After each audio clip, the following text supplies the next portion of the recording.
Is going on, everybody? We got the player props for our Sunday slate of NFL games. Kicking it off, keeping it the same thing. We're going Lions Chiefs, going a little backwards here. Taking David Montgomery, anytime touchdown. As we mentioned in the last one, we got a 2.5 point spread here in favor of the Chiefs, which I don't think makes sense. We got over under 52.5. So points are definitely going to be scored in this game. Montgomery has 4 touchdowns so far this season. He scored 12 last season. I think he just continues.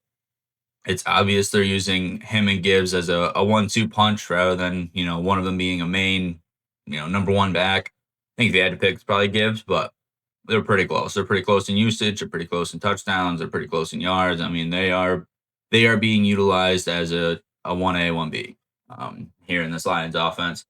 Plus, even if the Lions are trailing, and this is a tight game, comes down to a field goal in the end, Danny Campbell is going to look to score, whether they are tightly played, whether they're winning by 30, whether this is, he's going to keep running this ball. He's going to keep throwing the ball.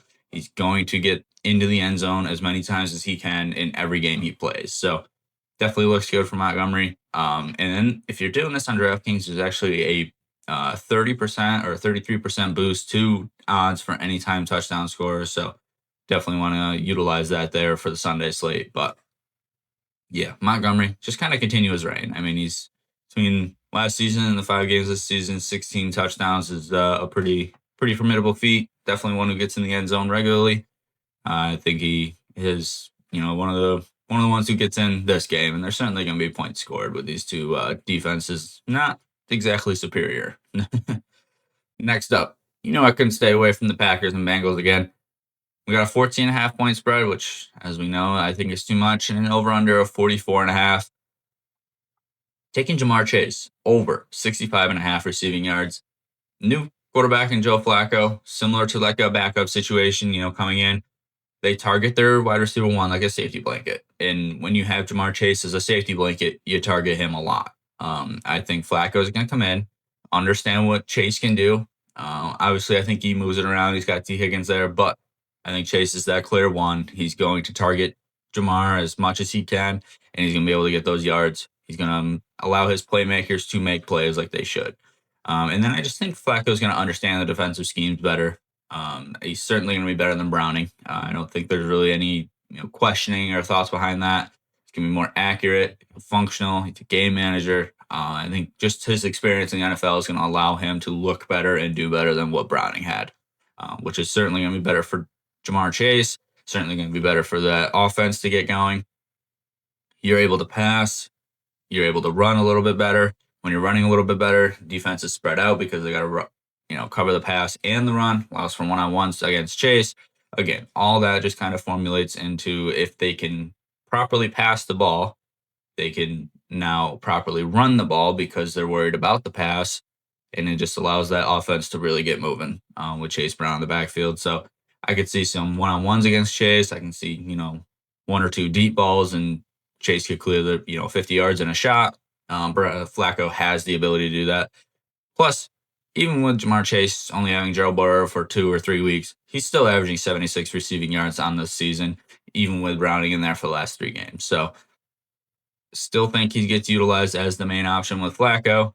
Think Flacco is going to look to him in those situations where it's like, okay, I trust you. I know what you can do. I mean, this is Ja'Marr Chase that we're talking about.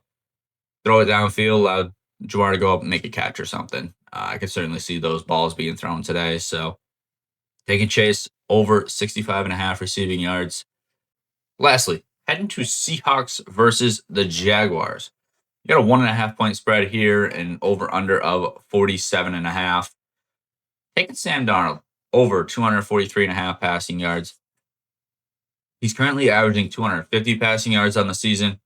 Likely this is, kept as a tight game, pretty back and forth in the way the offenses flow. Defense is not exactly being stellar. I think we can see this game, being a lot of points. They're, a little bit higher on the over-under to please, good games. You're seeing around 42, 43.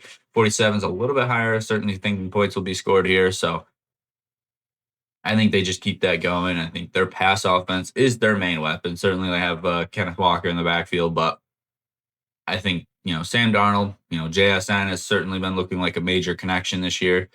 that has definitely been their go-to scheme is to get the ball in the air, get it to JSN, and run those big plays.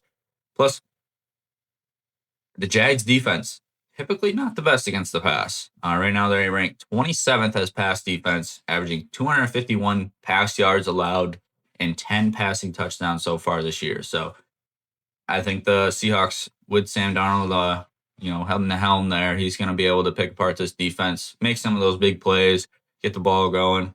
Plus, even on the running back side, Jaguars aren't exactly stellar. Just somehow they're able to keep scraping these wins away. Don't hate picking up the Seahawks on the money line here, but at 1.5 points, not too bad. But yeah, we're sticking Darnold over 243.5 pass yards. Make sure you tune into the game line predictions last video. Get all 6 best bets for today. And let me know if you're tailing. See you.